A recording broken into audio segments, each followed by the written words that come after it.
The Shifting Sands was a masterpiece of organized chaos. It was a community built by the Classels, gentle, crab-like creatures who believed a home was something you built upon, not just something you found. A Kael shell was its autobiography. Old Man Current Shell was a mosaic of sun-bleached scallop shells from his youth. Young Shelley's was adorned with the smooth gray stones she loved. Each home was a unique collage of a life lived by the sea. Kael's shell was perhaps the most unique of all. A small but determined Clastel, he saw beauty everywhere.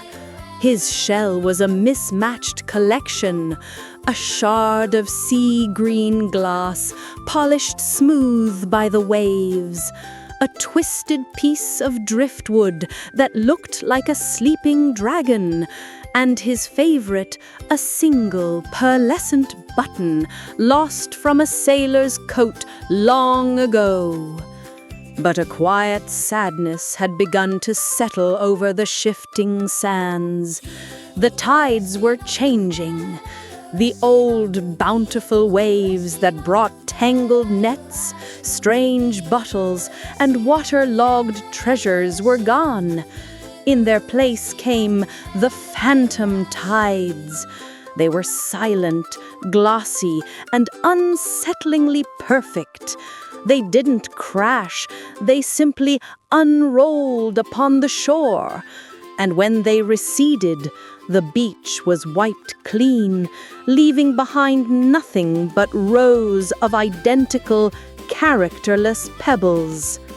This was the work of the stillness, a force of sterile perfection that hated rough edges and messy stories.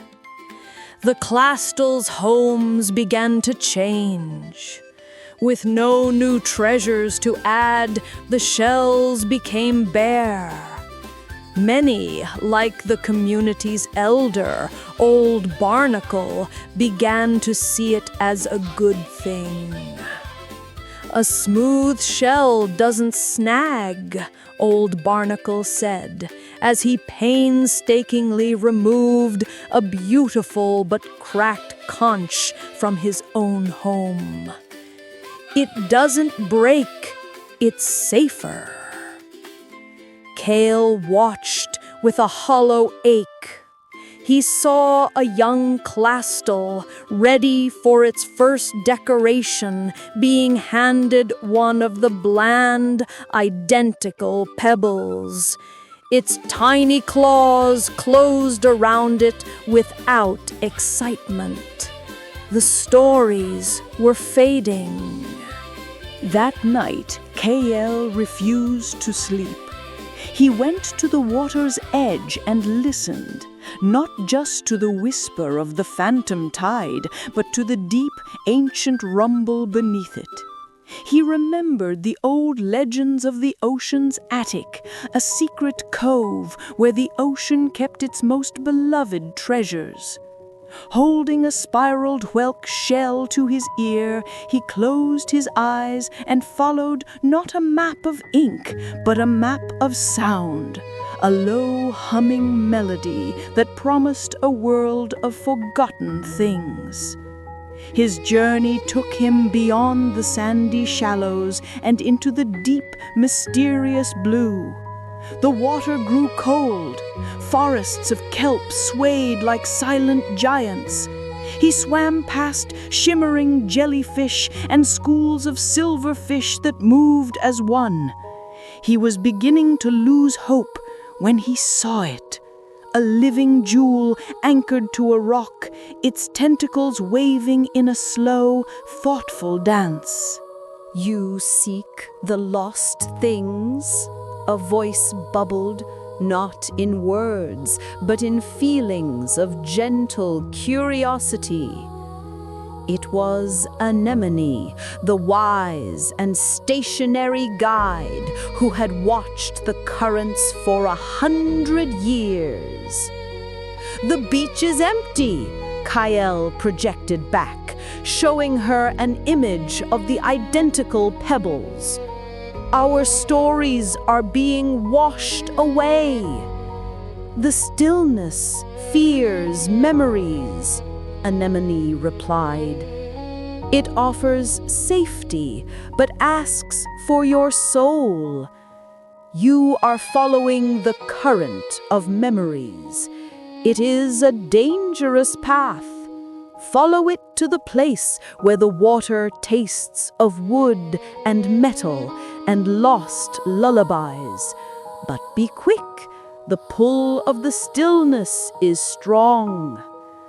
Following her guidance, Kael swam until the taste of the water changed.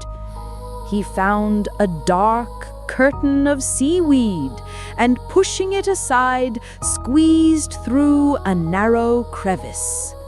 He emerged into a cavern of breathtaking wonder. It was the ocean's attic. Mountains of sea glass in every color glittered in the faint light. Forests of driftwood, worn into fantastic shapes, stood like sculptures. Lost anchors, fishing lures, and brass buttons hung from the ceiling like chandeliers and constellations. It was a cathedral of forgotten things, a library of 1,000,000 untold stories. Kael felt a wild joy, but Anemone's warning echoed in his mind. He couldn't carry it all. His home was small. He had to choose. He swam past heaps of gold coins and jewels, looking for something more. He chose 3 treasures: a small bronze ship's bell covered in barnacles that promised a sound the stillness hated, a cobalt blue bottle that held the color of the deepest, most mysterious part of the ocean, and a single ornate brass key that promised a lock he might never find, a story with no ending. He returned to the shifting sands as another phantom tide was silently rolling in. The beach was quiet, the Clastles watching with resignation. Old Barnacle was instructing the young ones on how to best smooth their shells with the bland pebbles. Kael didn't shout. He stood before them and, lifting the small bell, rang it.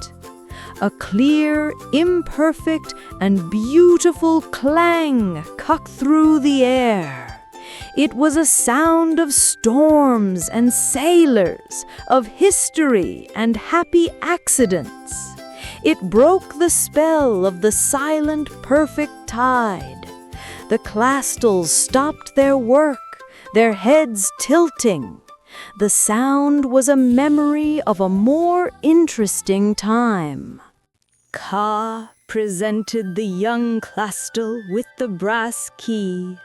Its eyes widened as it took the mysterious object, its imagination already inventing 1,000 stories for it.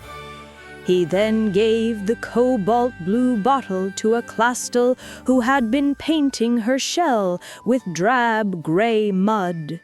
She held it up, and its deep, beautiful color seemed to remind her of her own forgotten beauty. Old Barnacle stared at the brass key. He reached into his own now smooth shell and, from a dusty inner chamber, pulled out his own first treasure, a single, strangely shaped gear from a shipwreck. He had hidden it away, believing it was an imperfection. Now, with trembling claws, he placed it back in a place of honor on his shell. The phantom tides still came, but they had lost their power. The stillness could wipe the beach clean, but it could not erase the stories now held within the Classel's hearts. Expeditions to the ocean's attic became a tradition, each Classel bringing back a single perfect piece for their own story. Kael's shell was more gloriously mismatched than ever, now featuring a small clanging bell. He had taught his people that a home, like a life, isn't beautiful because it's flawless and safe, but because of the wonderful, unique, and imperfect stories it has to tell.